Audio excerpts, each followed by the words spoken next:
À travers texte, Le bleu d'Albert Camus.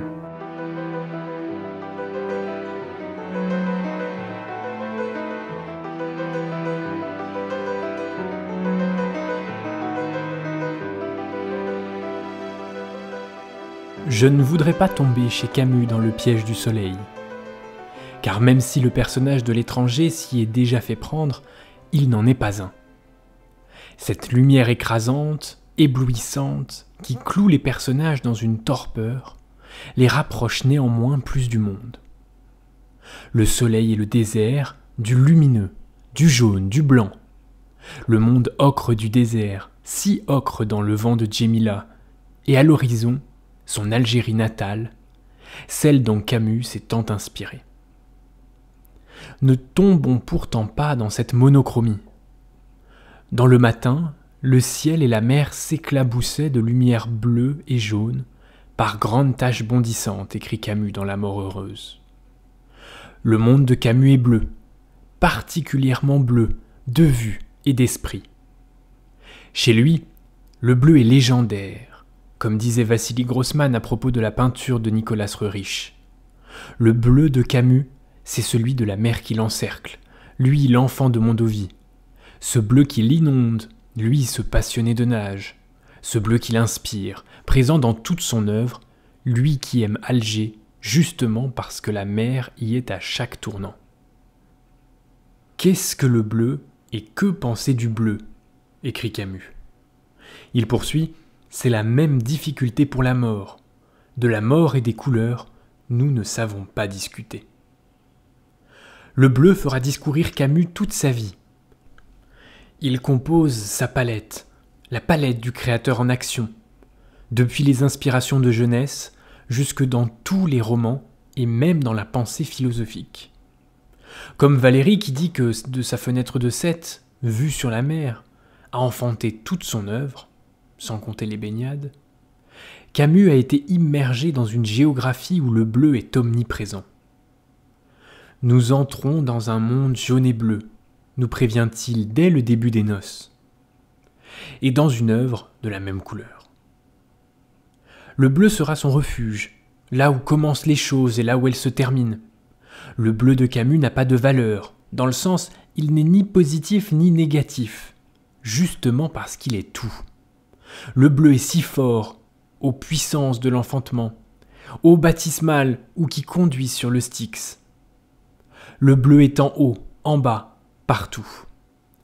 Chez Camus, le bleu reflète la puissance du monde. Il est donc, si l'on se place derrière l'auteur, la ligne à suivre. Camus déclarait qu'au temps des leçons incessantes, la seule et unique serait de vivre. Et vivre pour lui, cela signifie s'enfoncer dans le monde, se mêler à lui, entrer en connexion. Cela signifie respecter sa grandeur et se conduire selon ses principes. Le bleu aura de cela. Rappelons que l'éthique de Camus est d'abord et avant tout une esthétique.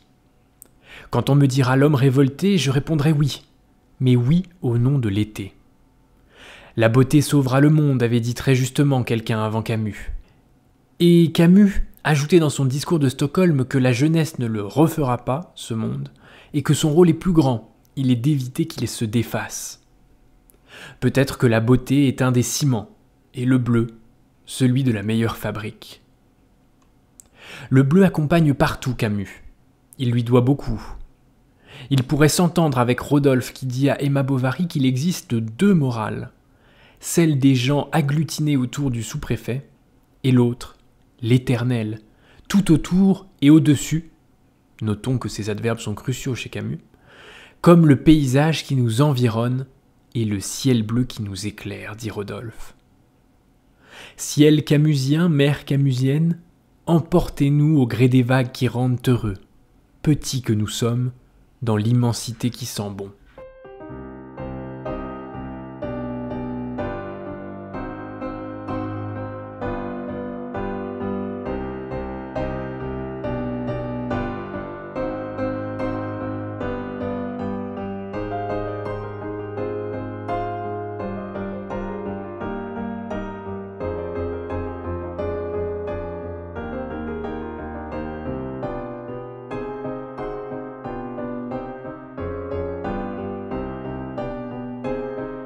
Il lui fallait maintenant s'enfoncer dans la mer chaude, se perdre pour se retrouver, nager dans la lune et la tiédeur pour que se taise ce qui en lui restait du passé et que naisse le chant profond de son bonheur.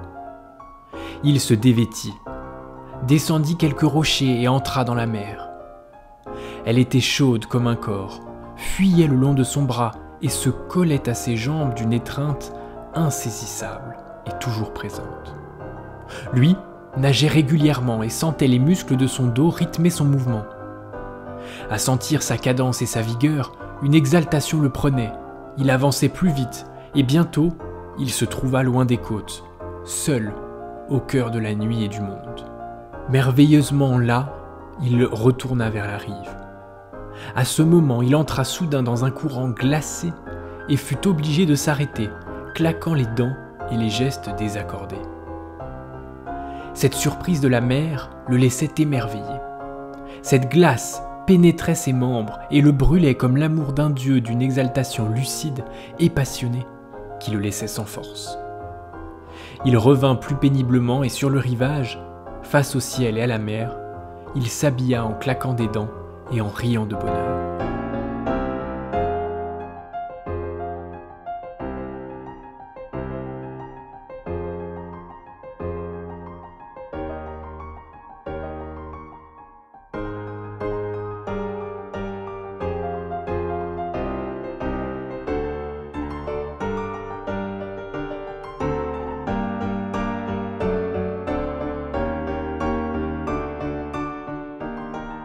Si une scène m'a toujours fasciné dans La Mort heureuse, c'est bien celle que l'on vient de lire. La Mort heureuse, c'est le premier roman de Camus, auquel je voue un culte sans limite. C'est peut-être le roman qu'on regarde le moins. Il a été publié posthume, oublié derrière, mais écrit vers 1936, trop tôt pour la lumière. Ce livre est si beau que l'on sent page après page les inspirations estampillées camusiennes qui s'étaleront dans son œuvre. Et cette scène de baignade en fait partie. Elle offre en une dizaine de lignes l'effet de la mer sur un personnage et en même temps sur tous les hommes. Cette baignade de fin est pour Meursault l'occasion d'expérimenter le moment ultime, le dernier et le plus beau. Peu de temps après cette baignade, il meurt, après avoir accompli sa dernière expérience. Le bleu est la couleur du dévouement comme du dénouement. Les personnages de Camus y trouvent leur sens ou leur fin. On le voit, rien n'annonce que Meursault quittera cette terre quelques heures plus tard. La mer l'a pris, lui a révélé l'absolu, et puis l'a raccompagné sur terre. Ses membres sont entrés dans ce bleu à perte de vue en dansant. Cette danse, c'est celle de la fusion avec l'élément marin, cette coexistence qui n'était pas prédestinée. C'est le jeu de la mer, où le corps de celui qui entre fait corps avec ce bleu qui ne s'arrête pas. Rien que notre tête dépasse, et quelquefois plus rien. Nous sommes entrés dans le bleu, et le bleu est entré en nous. En 1937, Camus disait dans une conférence que la Méditerranée qui nous entoure est un pays vivant, plein de jeux et de sourires. Voilà la mer pleine de vie. Et puis, le bleu est clair, même si les profondeurs peuvent être troubles. J'entends par là que le bleu est révélateur, il découvre le trésor que la vie cachait. J'ai besoin de voir clair, lit-on quelque part dans La Mort heureuse. Meursault veut connaître, et pour connaître, il n'y a que la mer qui révèle des secrets. Si l'on reprend ces notions de dévouement, on se rend compte qu'elles jalonnent l'œuvre de Camus. Pour Camus, les hommes les plus respectables se donnent à la vie. N'allons pas voir là une ode à l'hédonisme, mais au contraire une condition en limite, une condition que l'homme accepte qui est celle de la petitesse et de l'humilité. Le bleu de la mer, comme du ciel, nous rappelle cela. L'immensité est face à nous et se rappelle à nous. N'oublions pas non plus que le bleu de Camus est également signe de dénouement, car le bleu est puissant, si puissant, il signifie tout, et donc aussi la fin. La jeune femme qui se noie dans l'eau précipite la chute de Jean-Baptiste Clamence. Les morts secrets du malentendu sont jetés dans la rivière où la mer, cette fois la femme et non le lieu, La mer honteuse finit sa course. Le bleu n'est pas signe de prélassement. Il est intense. Le bleu, de la mer ou du ciel dégagé, n'est pas un loisir. Étant chacun des absolus, et Camus nous le dit bien, la mer et le ciel engloutissent autant qu'ils génèrent. Et Camus le sait, alors il le retranscrit à doses égales.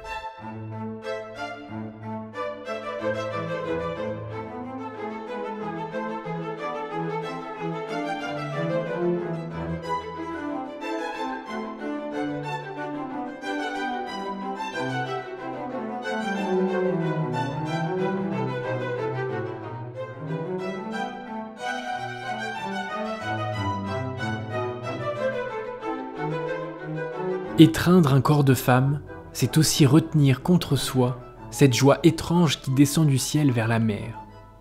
Tout à l'heure, quand je me jetterai dans les absinthes pour me faire entrer leur parfum dans le corps, j'aurai conscience, contre tous les préjugés, d'accomplir une vérité qui est celle du soleil et sera aussi celle de ma mort. Dans un sens, c'est bien ma vie que je joue ici. Une vie à goût de pierre chaude, pleine de soupirs de la mer et des cigales qui commencent à chanter maintenant. La brise est fraîche et le ciel bleu. J'aime cette vie avec abandon et veux en parler avec liberté. Elle me donne l'orgueil de ma condition d'homme. Pourtant, on me l'a souvent dit, il n'y a pas de quoi être fier. Si, il y a de quoi. Ce soleil, cette mer, mon cœur bondissant de jeunesse, mon corps au goût du sel et l'immense décor où la tendresse et la gloire se rencontrent dans le jaune et le bleu. C'est à conquérir cela qu'il me faut appliquer ma force et mes ressources. Tout ici me laisse intact. Je n'abandonne rien de moi-même, je ne revais aucun masque. Il me suffit d'apprendre patiemment la difficile science de vivre qui vaut bien tout leur savoir-vivre.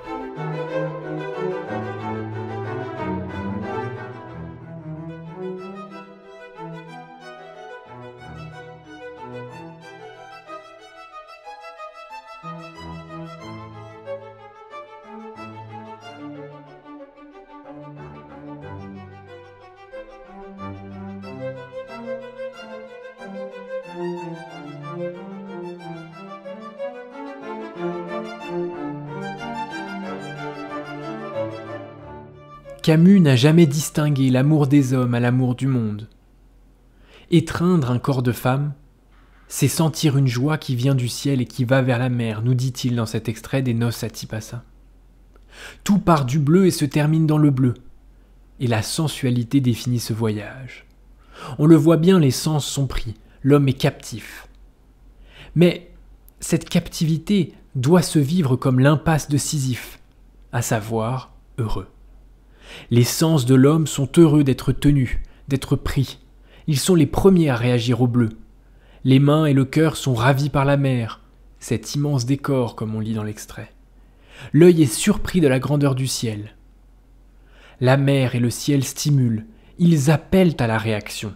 Il faut réagir, il faut surréagir, tout est trop fort, trop entraînant, on est largué. Or, l'homme veut régner, il ne veut pas de cette force qui le soumet. L'homme veut dominer. Il voit ces éléments vierges et puissants, et il se donne pour mission de les dominer. Mais ce n'est pas la mission, nous dit Camus. Il ne peint pas ce bleu fort dans le but, ensuite, pour nous, de l'écraser. Camus tient à retranscrire que la plus grande réaction est justement de lutter pour se laisser aller à cette grandeur-là, à la grandeur du monde. On doit lutter contre la tentation de domination, alors même que cette immensité, cette force de la mer, du ciel et du reste des éléments nous poussent à vouloir prendre le dessus sur eux. Cette tension appelle à l'écrasement. La mer, le ciel et le monde jouent avec l'ego de l'homme. Mais rien ne doit y faire, dit Camus, et c'est là que l'homme trouvera son sens. C'est ce qu'on comprendra d'ailleurs dans sa notion de révolte. Un non, mais aussi un oui. Un acquiescement au monde, un acquiescement au bleu pour vivre paisiblement. Au fond de ma révolte dormait un consentement, répétait Camus. Chez lui, le bleu s'adresse à nous. Il nous parle, il nous tente, et il nous tente de répondre en donnant tout, mais jamais en l'écrasant. La mer possède cette puissance devant laquelle nous ne sommes rien et qui nous procure les plus grands plaisirs. Mais elle nous les procure justement parce qu'elle est bien plus que ce qu'elle apparaît. C'est cela que Camus veut retranscrire. L'auteur fait ainsi partie de cette petite frange d'écrivains qui ont fait de la mer un élément autant physique que métaphysique. On retrouve Giono, bien sûr, on retrouve Faulkner aussi, une inspiration pour Camus. Quand on lit la mer chez Camus, comment ne pas penser à Vieux Père, la seconde partie des Palmiers sauvages? Le sec des palmiers lors de la mort de Charlotte est contrebalancé par l'omniprésence du bleu dans le déluge d'eau que connaît l'autre histoire. Faulkner a submergé le monde d'une crue qui n'en finit pas, et à travers celle-ci, un forçat découvre l'ouverture aux sens. Il entrevoit la liberté, il connaît l'amour d'une femme. Et Faulkner a dépeint les eaux régénératrices dans lesquelles Camus se baignait souvent.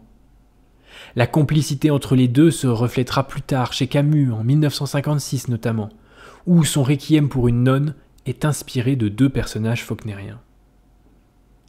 Camus prend le bleu très au sérieux. En même temps, l'essence et l'esprit sont stimulés. Entrer dans l'eau, c'est le saisissement, conclut Camus.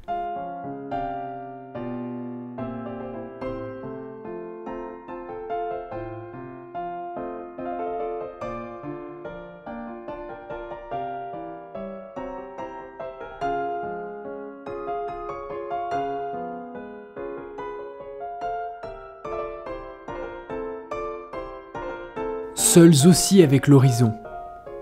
Les vagues viennent de l'est invisible, une à une, patiemment. Elles arrivent jusqu'à nous et, patiemment, repartent vers l'ouest inconnu, une à une. Long cheminement jamais commencé, jamais achevé. La rivière et le fleuve passent, la mer passe et demeure. C'est ainsi qu'il faudrait aimer, fidèle et fugitif. J'épouse la mer, pleines eaux.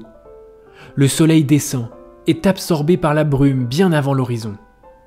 Un court instant, la mer est rose d'un côté, bleue de l'autre. Puis les eaux se foncent. La goélette glisse, minuscule, à la surface d'un cercle parfait, au métal épais et terni. Et à l'heure du plus grand apaisement, dans le soir qui approche, des centaines de marsouins surgissent des eaux, caracolent un moment autour de nous, puis fuient vers l'horizon sans homme. Eux partis, c'est le silence et l'angoisse des eaux primitives.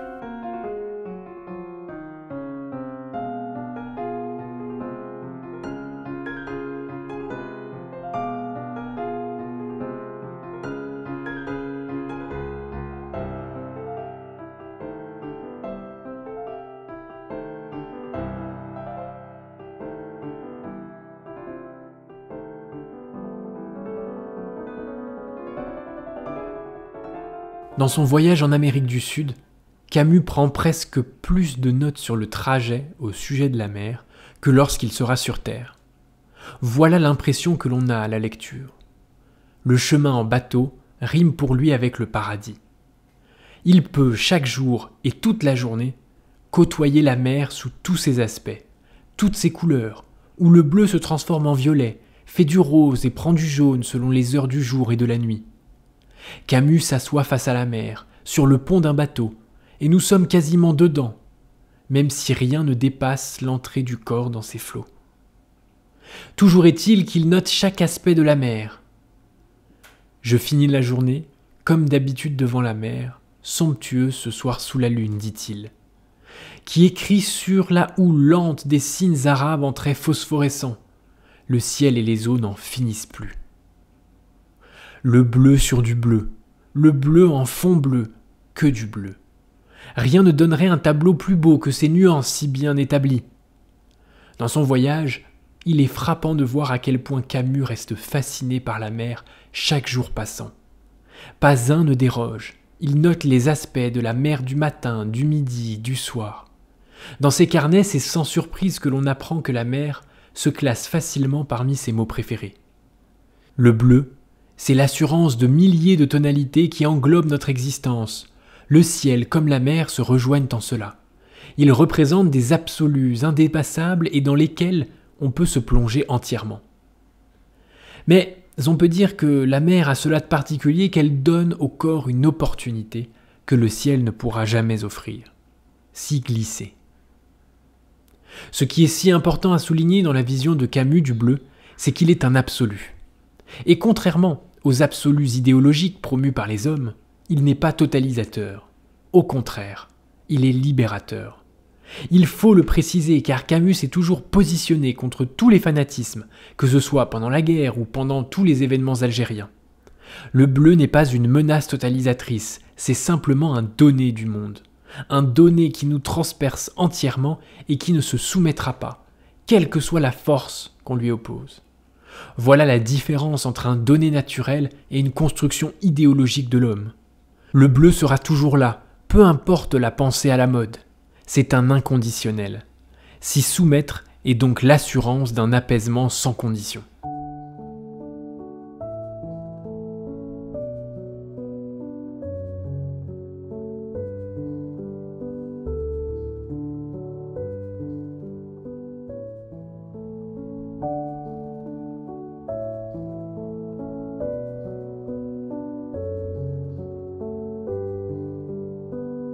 Je m'accuse devant vous d'avoir connu une véritable folie de lumière, combinée avec la folie de l'eau.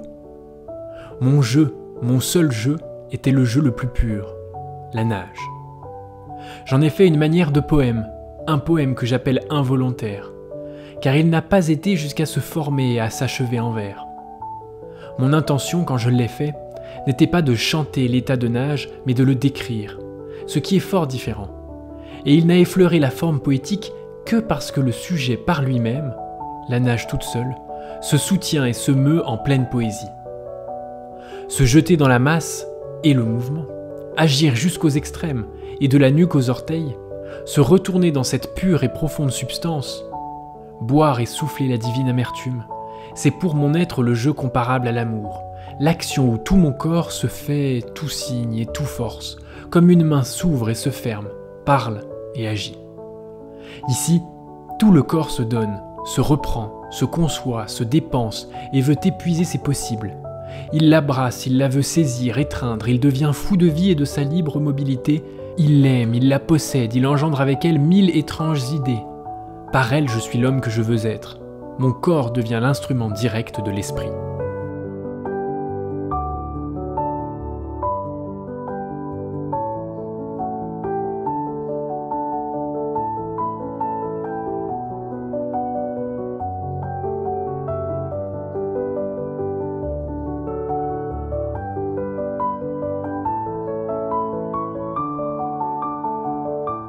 Le texte que nous venons de lire n'est pas de Camus.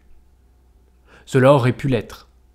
Seules les références à la poésie nous mettent la puce à l'oreille. Pourtant, on a tout. La nage, l'essence, l'absolu, la relation corps-esprit. Ce texte est tiré des inspirations méditerranéennes de Valéry.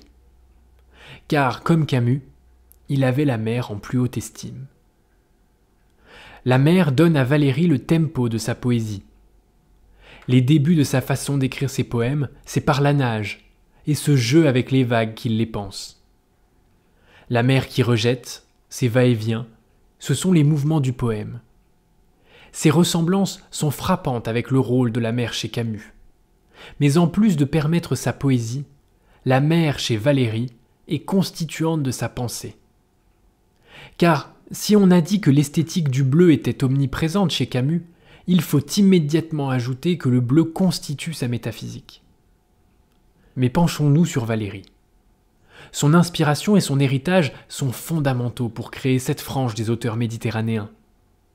Valéry a passé son enfance à Sète, ville-colline et ville-port.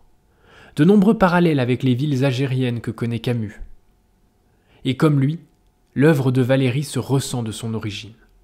L'inspiration bleutée de l'œuvre de Valéry, il la doit à sa fenêtre donnant sur la mer. La mer toujours recommencée, écrit-il dans le cimetière marin. Dans une conférence de 1933, il loue l'apport de la mer dans sa formation. Il explique à quel point il est bénéfique d'être au contact d'une nature éternellement primitive, dit-il, intacte, inaltérable par l'homme. On retrouve cette pensée contre la possession et la prise de pouvoir de l'homme contre la nature et le monde. Ce culte de la lumière et du bleu que l'on retrouve chez Valéry inspire Camus. Il adhère aux paroles de Valéry quand celui-ci écrit qu'il existe 3 ou 4 déités incontestables, parmi lesquelles la mer, le ciel, le soleil.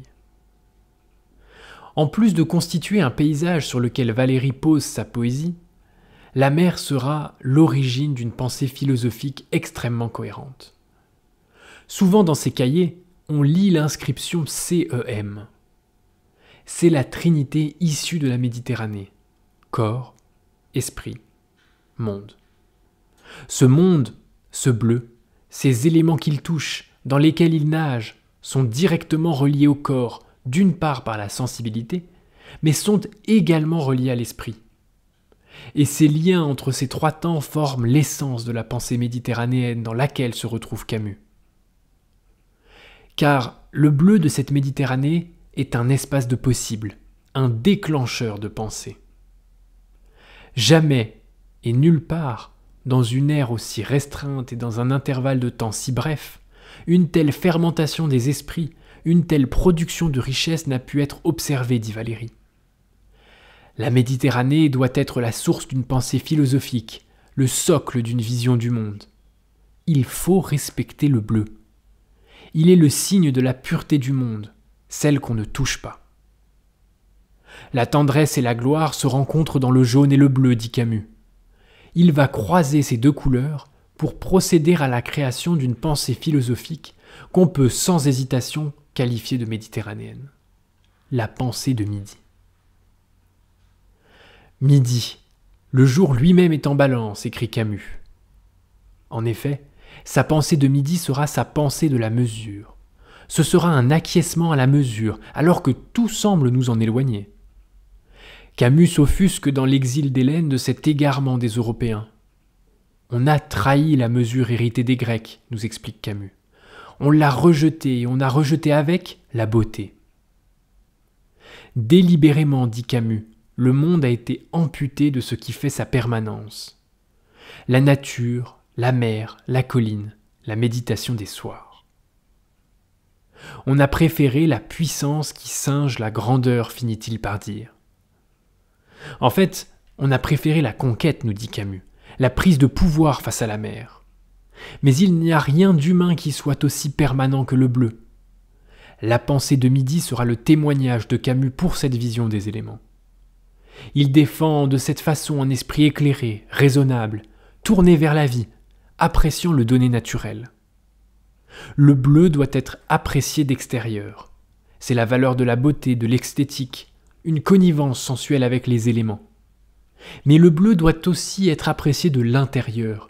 Il doit être notre force, il doit nous transcender, il consacre notre attitude morale. Pour Camus, la pensée de midi est une manière d'être au monde, défaite de tous les extrêmes. Sa pensée cherche midi, là où le soleil est au plus haut, là où il brille sur la Méditerranée, là où il entend le bleu, le bleu, le bleu, là où il rend le bleu encore plus bleu. La pensée de midi, c'est en quelque sorte ne jamais renoncer à vivre. C'est toujours croître dans les éléments et dans la mer. Sur la mer, dit Camus dans Les Noces à Tipasa, c'est le silence énorme de midi.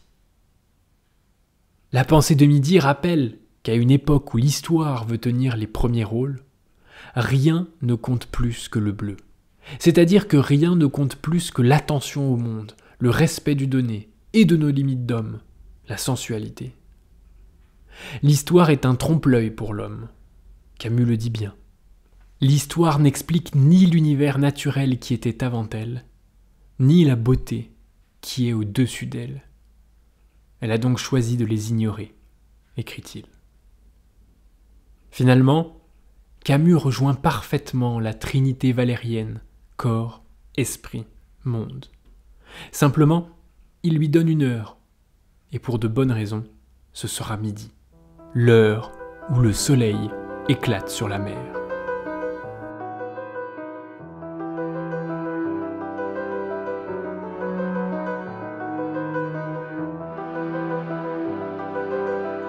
C'était À travers texte par Thomas Dutrier. La prochaine fois, Vassili Grossman, Pourquoi l'Arménie ?